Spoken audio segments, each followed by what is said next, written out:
Salut à tous, nouvelle vidéo. On sort pour ainsi dire tout juste de la projection de La Main, Talk to Me en VO. Si tu fais la contraction des deux, ça fait par la main. Et on va vous faire une petite review à chaud.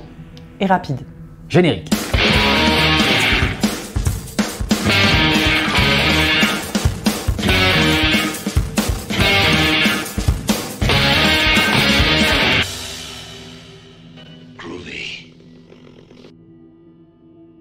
Alors, comme dit, petite review à chaud, et une fois n'est pas coutume, on n'est pas du tout d'accord. Non, c'est quand même très rare qu'on soit pas d'accord sur un film. Et là, c'est vrai que pour le coup, on n'est vraiment pas d'accord. Alors, on va suivre un groupe d'amis qui, à l'aide d'une main, d'où le titre, va invoquer en fait des esprits et ils vont le faire de manière très régulière parce qu'ils vont devenir comme accro en fait à ce petit jeu. Ce que j'ai aimé dans ce film, c'est qu'on change un petit peu des séances de spiritisme qu'on voit en général dans les films.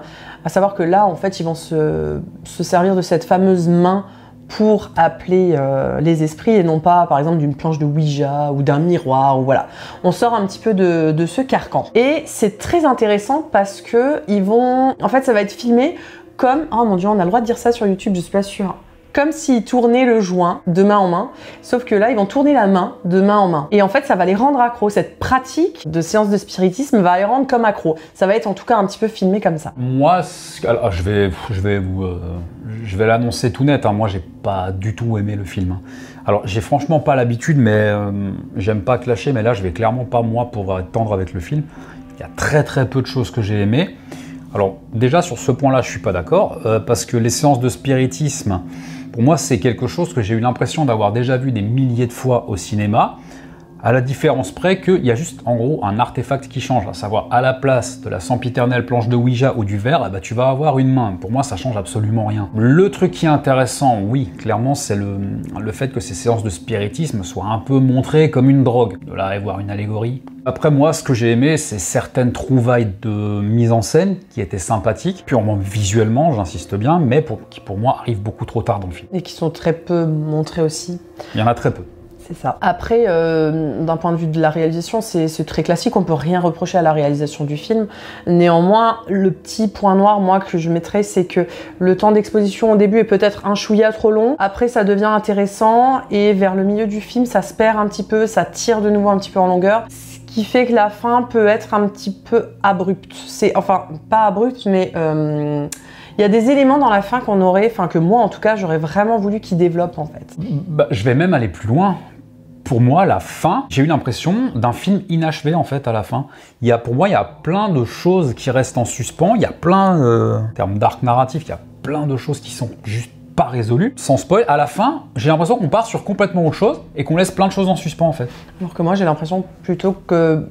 Enfin, pour moi, on est arrivé au bout en fait. Effectivement, il n'y a pas d'arc narratif irrésolu pour moi. Mais après, c'est peut-être parce que ça s'enchaîne peut-être un peu trop vite et qu'on perd peut-être le fil. Après, ça va être un petit peu difficile à expliquer sans spoil, mais il y a un personnage, à un moment donné, à qui il arrive des trucs pas cool du tout. Et bien, ce personnage, à la fin, j'ai l'impression qu'on s'en fout en fait. Son arc narratif, à lui, il est pas fini. Ou alors, s'il est fini, j'ai une sensation d'inachevé. Il est fini, mais c'est vrai qu'il l'expédie relativement vite, ce qui fait que peut-être on perd un peu le fil à ce moment-là. Après, pour moi, pour moi, c'est terminé, point. Moi, déjà, ce que je reproche au film, je vais être dur, franchement, j'aime pas ça, j'aime vraiment pas ça. Ceux qui suivent la chaîne le savent. Je vais aller très loin, mais j'ai failli quitter la salle à un moment donné. Je me suis ennuyé. Je déteste dire ça parce qu'encore une fois, je reconnais toujours la valeur du travail parce qu'un film, c'est une montagne de travail. Mais là, j'ai l'impression d'avoir perdu mon temps. Je suis dur, mais j'ai vraiment l'impression d'avoir perdu 1h35. Alors, le film dure 1h35, j'ai l'impression d'avoir passé 2h30 dans la salle. C'est vrai qu'il est un peu longué. Comme dit, il y a des moments où ça traîne un peu en longueur. Mais maintenant, moi, je peux pas dire que je me sois ennuyée. Le film est bien. C'est pas le chef-d'œuvre du siècle.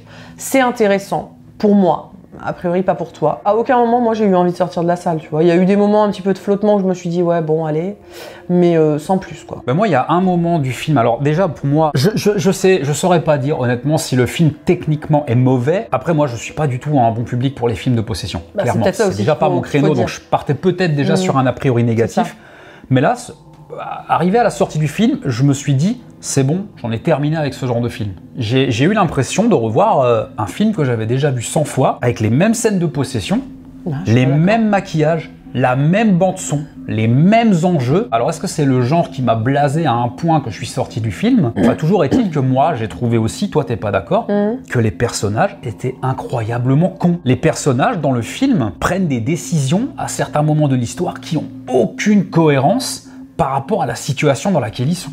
Et je suis pas d'accord parce que pour moi, alors déjà il y a deux facteurs à prendre en compte. Quand c'est les adolescents effectivement qui prennent des décisions qui peuvent paraître un petit peu cons, et ben c'est juste que d'une, il y a cette espèce d'accro à cette sensation et à cette envie de faire du spiritisme, qui fait que des fois leurs décisions, tu te dis non mais c'est quand même un con, ça l'est pas tant que ça parce que eux ils ont cette envie, ce truc de ce besoin en fait de faire ça. Ouais, mais j'expliquerai tout à l'heure pourquoi je suis pas d'accord avec cet argument-là. Et après, quand c'est l'adulte à un moment donné qui prend une décision qui est peut-être pas tout à fait rationnelle, c'est juste en fait qu'elle est pas irrationnelle, mais elle est pas assez... Enfin, là, comment dire sans spoiler, c'est très compliqué. On est passé très rapidement sur certains éléments qui font comprendre pourquoi l'adulte prend à un moment donné cette décision-là. Il y a un moment donné, alors justement, tu l'as dit toi-même, pour moi, l'argument de oui, mais c'est des ados, ils sont accros, etc., ils raisonnent plus correctement, j'aurais pu l'entendre si ça les concernait que eux. Le problème, c'est que ça concerne absolument tous les personnages. Ils sont tous teubés comme des placards pour moi. Il y a un personnage adulte, à savoir la mère d'un des gamins qui est dans le film. On passe de, alors c'est pas du spoil, hein, on passe de « je veux plus jamais te voir » à littéralement 15 minutes après dans le film « ah bah vas-y rentre, tu fais partie de la famille ». Alors c'est un prétexte, encore une fois, au détour d'une seule phrase, mais c'est pas cohérent. Quand tu sais ce qui s'est passé avant, en admettant que l'argument qui est avancé par le personnage justifie ce revirement de comportement, déjà pour moi c'est super mal amené, en admettant que ça justifie la situation, même en tenant compte de cet argument-là, ce qui se passe à ce moment-là, c'est pas cohérent par rapport à tout ce qui s'est passé avant dans le film. Et moi je suis pas d'accord, parce qu'effectivement si tu suis vraiment bien, tu comprends pourquoi est-ce qu'elle le fait. Alors effectivement c'est très vite expédié, très vite expliqué, mais en fait tu le sais quoi, voilà. Ouais, et c'est à ce moment-là que moi je me suis dit non, ils vont pas faire ça. Ah bah si, en fait ils le font. Et du coup c'est là que je me suis dit ok c'est bon, moi j'en ai fini avec le film. Et là, je suis complètement sorti du film. Le problème étant qu'il y a des choses qui peuvent être intéressantes qui arrivent après. Le problème, c'est que... Alors, je pense que c'est personnel parce que le film m'avait clairement perdu en cours de route. Mais les choses intéressantes arrivent beaucoup trop tard. Il y a un élément... Il y a trop de choses qui n'ont rien à foutre là, quoi. Hyper intéressant à la fin du film, où je me suis dit, ouais, là, ça va être cool. Et où en fait c'est tué dans l'œuf, clairement. Parce que tu vois littéralement ce que tu as envie de voir, enfin, ce que moi j'ai eu envie de voir, une seconde. Et c'est vraiment pas du mytho, hein, vraiment. Je pense que ça a duré une seconde à tout casser à l'écran. Et ça, c'est vraiment extrêmement frustrant. Et moi, c'est ce qui fait que je peux pas lui mettre, tu vois, une super bonne note non plus. Enfin, pour moi, c'est un film bon, mais sans plus. Ça reste du moyen. Parce qu'il y a ces éléments que tu as envie de voir, où on va te les montrer, on te dit, regarde, on va te le montrer, et où ça dure tellement peu de temps que, en fait, le plaisir, il est mort en direct, quoi. Moi, j'arrive vraiment pas à lui trouver de points positifs, mis à part certaines trouvailles de réalisation qui, encore une fois, arrivent beaucoup trop tard. À la limite, l'écriture des personnages au départ, non, j'avais envie de défendre le film sur ce point-là, mais même là, je peux pas, parce que c'est toujours les mêmes enjeux, c'est toujours les mêmes personnages avec les mêmes traumatismes. Avec les mêmes enjeux, avec la même évolution, il n'y a rien, il y a rien dans ce film. Au début est un petit peu brouillon, et parce que même moi, c'est vrai que brouillonne, tout à fait, parce que c'est vrai que je me suis un peu perdue à savoir, mais pourquoi est-ce que... Parce qu'en fait, si vous voulez, au début, on voit donc cette jeune fille, je sais plus son nom. Mia, ouais. Qui vit a priori avec une dame et ses enfants, qui a priori... enfin, en tout cas, entre eux, ils s'appellent frère et sœur. Sauf que c'est pas sa mère.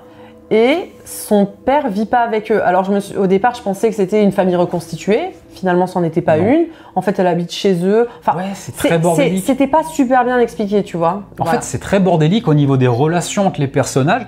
Et en plus de ça, on ajoute des trucs qui servent à rien. Parce qu'il y a une espèce d'histoire de triangle amoureux à un moment donné qui ne sert à rien, qui ne fait pas avancer l'histoire, qui ne fait pas du tout avancer les personnages. C'est juste là pour être là, pour donner un petit peu de consistance aux personnages. Et ça ne sert à rien. Le film est très bordélique à ce niveau-là. Enfin, moi, j'arrive vraiment pas... Un petit peu au départ. Après, une fois que tout est bien installé, tu comprends alors qui est qui et pourquoi et machin.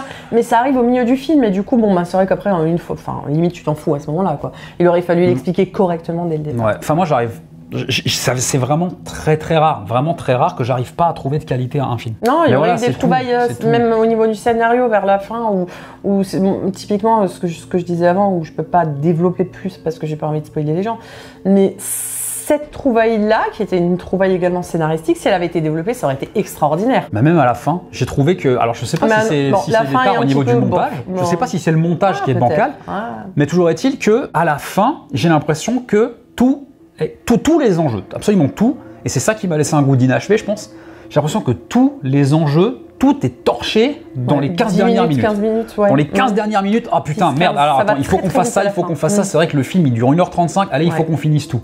Alors je sais pas si c'est un problème de montage. Est-ce que le film devait être beaucoup plus long? Ça aurait été encore pire pour moi, mais est-ce que le film aurait dû être beaucoup plus long? Et du coup, tout s'accélère, tout est super bordélique, on part dans tous les sens à la fin du film. Et moi, c'est ça qui m'a laissé une impression d'inachevé, quoi. Donc moi je peux pas le recommander ce film, clairement, je peux pas le recommander. Non, moi je dirais que si vous aimez les films de possession, clairement, si c'est votre cam, allez-y. Moi j'ai aimé, mais bon voilà, c'est pas non plus le film de l'année. Est-ce que je l'achèterai en DVD? Non, je l'achèterai pas en DVD. Bref, on a fait le tour je pense. Oui, c'est sûr qu'on a fait le tour, on a même déjà trop parlé. Ouais. Bah écoutez, alors vous pouvez toujours nous suivre sur les réseaux sociaux Twitter, Facebook et Instagram. N'hésitez pas à vous abonner à la chaîne, à activer la cloche pour être au courant des nouveautés. En attendant, faites des beaux rêves. Et si vous faites des cauchemars, n'oubliez pas, c'est que du cinéma.